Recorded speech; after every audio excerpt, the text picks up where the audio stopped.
అగిలే రాళ్ళని పునాది చేసి ఎదగాలని, తరివే వాళ్ళని హితులుగా తలచి ముందుకెళ్ళాలని, కన్నుల నీటిని కలల సాగుకై వాడుకోవాలని,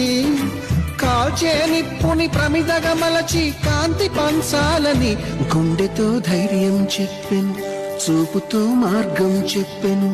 అడుగుతో గమ్యం చెప్పెను, నేనున్నానని